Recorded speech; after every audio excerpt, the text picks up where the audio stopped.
एकदम ही तरह बहिने खाने लागत है कि सही लड़का सूत जब तकोरा में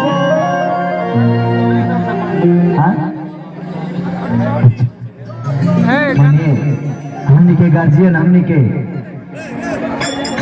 बहुत प्यार करे वाला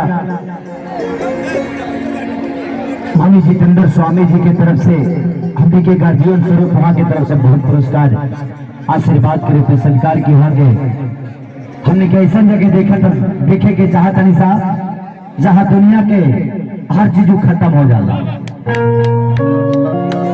ओकरा बाद कोई पोस्टे ना होला और हमने के प्यार और हमने के साथ अगर जितेंद्र भैया के साथ रही तो शायद वहां के मुकाम के पाए भी हमने के विश्वास बा हमने के आस्था बा वापस आ गए कि सही लड़का सूत जब तकोरा में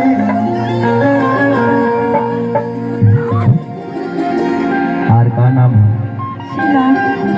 शीला डीएनएस